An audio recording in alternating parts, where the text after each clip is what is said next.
Perkembangan Muhammadiyah yang mulanya dari sebuah madrasah sederhana di kampung kecil Kauman di Yogyakarta sering sekali menjadi bahan riset dan diskusi para intelektual internasional. Seorang profesor antropologi sekaligus pengamat Islam asal Boston University Amerika Serikat, Robert Hefner, pernah mengajukan Muhammadiyah untuk meraih Nobel Perdamaian pada tahun 2019. Meski gagal, Robert Hefner mengaku tidak pernah menyesal. Menurutnya, Muhammadiyah menjadikan Indonesia sebagai satu-satunya negara yang berhasil menjalankan amal sosial dan amal agamis yang sukses. Profesor Hefner meyakini negara yang paling berhasil mengembangkan format pendidikan Islam yang terefektif, terkini, dan paling Islami dalam arti modern adalah Indonesia melalui Muhammadiyah. Dia juga memuji Muhammadiyah yang konsisten dalam menerapkan politik moral, politik yang fair, dan politik yang seimbang dan inklusif. Saya kagum Muhammadiyah tidak tergoda oleh politik. Tidak seperti Christian Evangelist di Amerika. Itu pujian Hefner di media. Sejak awal didirikan Kiai Haji Ahmad Dahlan 111 tahun yang lalu, di awalnya dia mendirikan madrasah dengan model kurikulum yang progresif, yang memadukan pelajaran agama dengan sains modern. Ini suatu hal yang baru, bahkan dianggap tidak lazim pada zaman itu. Kiai Haji Ahmad Dahlan juga giat berdakwah, termasuk melalui tulisan-tulisannya di media massa. Muhammadiyah menerbitkan majalah bernama Suara Muhammadiyah pada tahun 1915. Suara Muhammadiyah ini adalah majalah tertua di Indonesia yang pernah terbit dan tidak pernah berhenti terbit hingga saat ini. Semangat pembaruan Kiai Haji Ahmad Dahlan yang sering dijuluki sang pencerah ternyata mendapat sambutan luar biasa. Muhammadiyah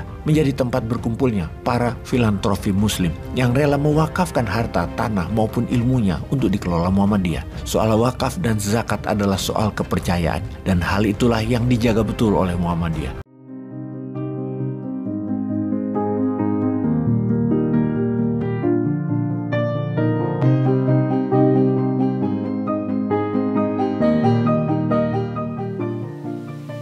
Bayangkan ada konglomerat dengan total kekayaannya diprediksi mencapai 400 triliun rupiah. Aset tanahnya seluas 20 juta meter persegi. Jumlah ini kalau disatukan luasnya sekitar 4 kali Pulau Bali. Gila nggak tuh? Selain menguasai jutaan meter persegi tanah, organisasi ini memiliki 364 rumah sakit dan klinik, 384 panti asuhan, dan 356 pondok pesantren.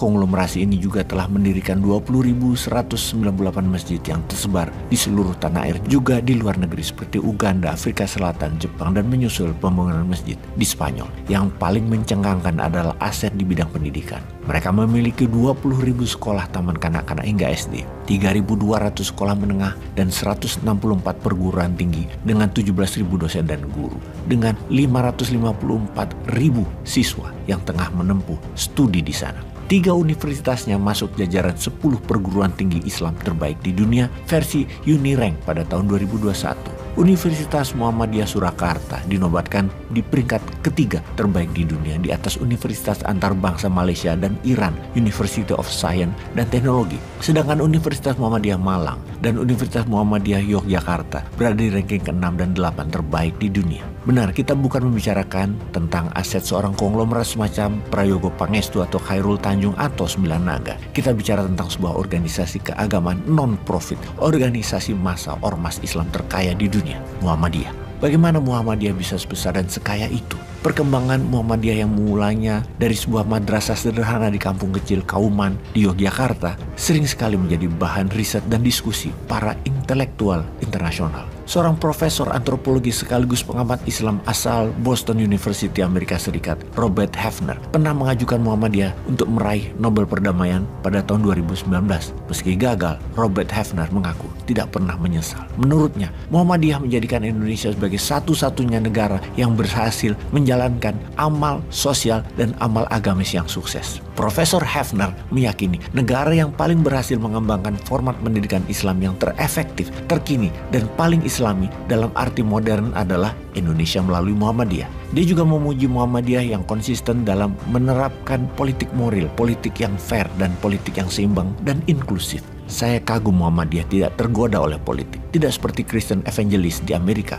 Itu pujian Hefner di media. Sejak awal didirikan Kiai Haji Ahmad Dahlan 111 tahun yang lalu, di awalnya dia mendirikan madrasah dengan model kurikulum yang progresif, yang memadukan pelajaran agama dengan sains modern. Ini suatu hal yang baru, bahkan dianggap tidak lazim pada zaman itu. Kiai Haji Ahmad Dahlan juga giat berdakwah, termasuk melalui tulisan-tulisannya di media massa. Muhammadiyah menerbitkan majalah bernama Suara Muhammadiyah pada tahun 1915. Suara Muhammadiyah ini adalah majalah tertua di Indonesia yang pernah terbit dan tidak pernah berhenti terbit hingga saat ini. Semangat pembaruan Kiai Haji Ahmad Dahlan yang sering dijuluki sang pencerah ternyata mendapat sambutan luar biasa. Muhammadiyah menjadi tempat berkumpulnya para filantropi muslim yang rela mewakafkan harta, tanah maupun ilmunya untuk dikelola Muhammadiyah. Soal wakaf dan zakat adalah soal kepercayaan, dan hal itulah yang dijaga betul oleh Muhammadiyah. Kepercayaan dalam pengelolaan aset wakaf dan zakat para donatur itu pula lah yang menjadi salah satu kunci berkembang pesatnya organisasi Muhammadiyah.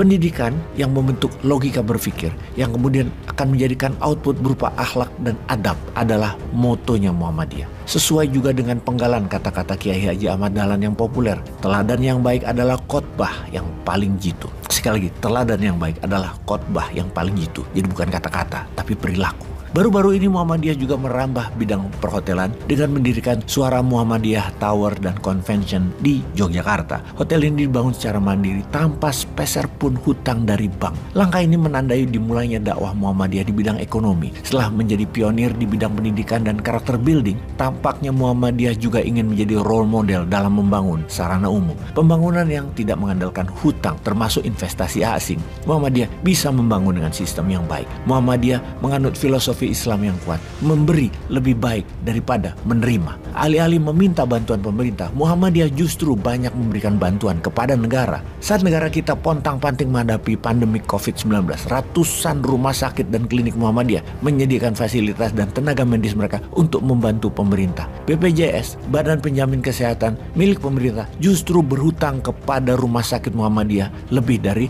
500 miliar rupiah dan Muhammadiyah tidak ngotot menagihnya. Suara kecil dari kampung Kauman itu kini telah mendunia. Kiai Haji Ahmad Dahlan, kiai dan pedagang batik yang egaliter itu telah betul-betul membawa perubahan besar dan fenomenal. Bukan hanya untuk masyarakat di sekitarnya, namun untuk Indonesia, juga untuk dunia. Terima kasih Muhammadiyah.